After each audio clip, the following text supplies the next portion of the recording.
Lauderdale County Detention Center, Alabama, April 29, 2022. A security camera stares at the back door. Vicky White, seasoned corrections officer, walks out calmly.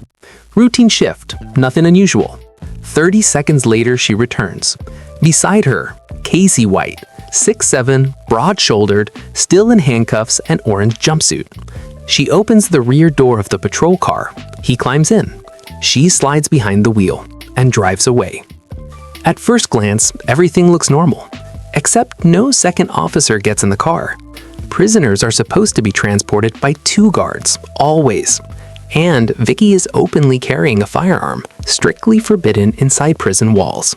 6 hours pass. Only then do her colleagues realize there was never any court appointment. Vicky White just helped a dangerous felon escape. But why would she do it?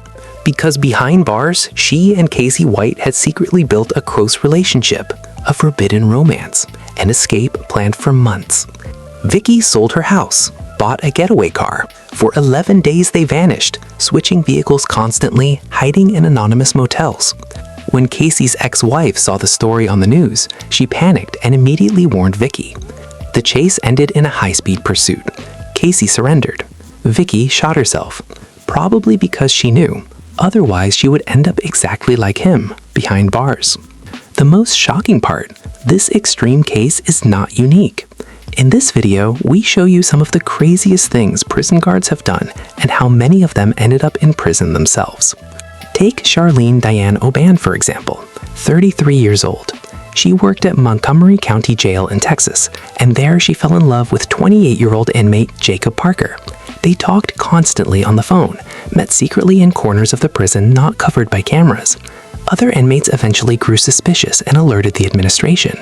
On December 17, 2021, Charlene was confronted with the accusations. At first, she tried to deny everything. Okay, what she didn't know, the police already had evidence. They suddenly played one of their recorded phone calls, intercepted and saved. Within seconds, it was obvious this was not a friendly conversation. Charlene tried to explain.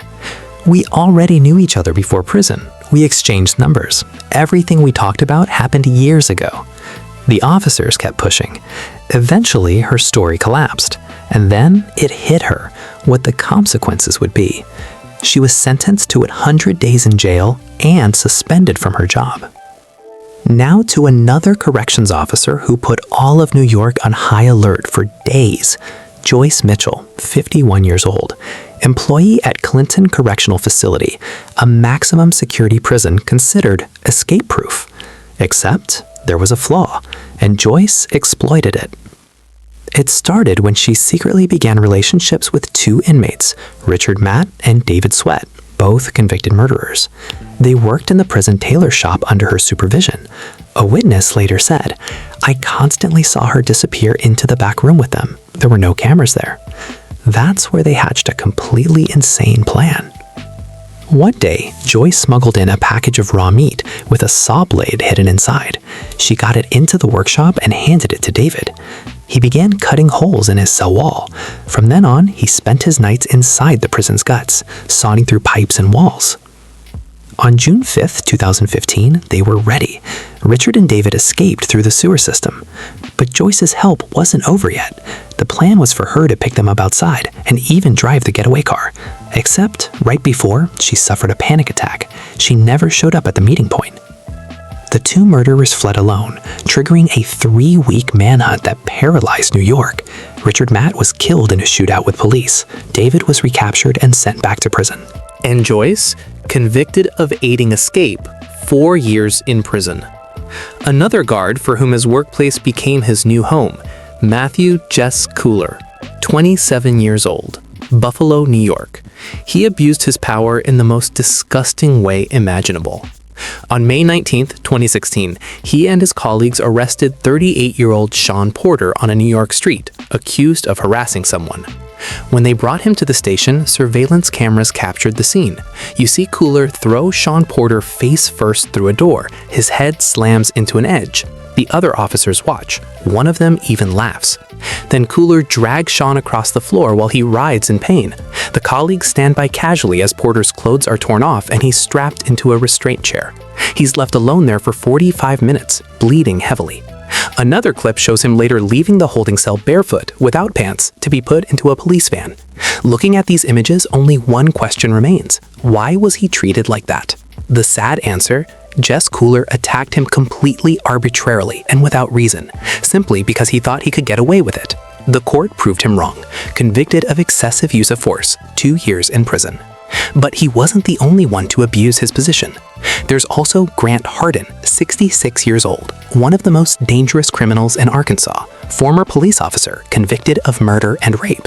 He knew the guards' routines by heart. He knew exactly where the building's weak points were because he used to work there. And in May 2025, he used that knowledge to escape in a spectacular yet incredibly simple way. He simply put on a corrections officer's uniform and just walked out. No one stopped him. An employee even opened the security gate for him, thinking he was a colleague. The alert went out immediately. Every news channel covered it. The entire area went into lockdown. Residents were told to lock their doors. Hardin was armed and extremely violent. The people most terrified: his former victims, like the sister of one of his murder victims. Bait guns. We have one loaded, just in case. It took 12 days for police to find him in the woods and lock him up again. And then there's Tyler Moody from Collin County Jail in Texas, a guard who probably felt his salary wasn't enough. He thought, who would be better customers than the inmates I'm supposed to be watching? 3 years ago, he agreed to smuggle a cell phone into prison for an inmate, in exchange for money. The inmate in question wasn't there for a minor offense. He was serving time for murder. The business model wasn't very profitable. Another guard found the phone under the inmate's mattress. Tyler got caught. His sheriff, Jim Skinner, called him in. Off your resignation. Then he forced him to take off his uniform shirt because he no longer deserved to wear it. In the US, corruption is a third-degree felony. Result: Tyler Moody was sentenced to prison in exactly the same facility where he used to work. But these kinds of scandals aren't limited to the United States. In Scotland in the summer of 2021, a young officer named Rachel Wilson caused a scandal at Wolf Prison after intimate videos of her and inmate Kevin Hauer surfaced. The footage shows Kevin setting up his phone in his cell. He waits behind the door. They talk briefly. Then Rachel steps into the cell. They share a passionate kiss. No sign of resistance. The kiss appears consensual. But she would never have agreed to being filmed. Kevin had set a trap. He had been flirting with her for weeks, just to be able to brag to the other inmates that he had kissed a guard. For Rachel, it meant losing her job. Now we'd love to know, which of these cases shocked you the most? Let us know your thoughts in the comments. See you next time here on Wisensworth. Take care. Mwah.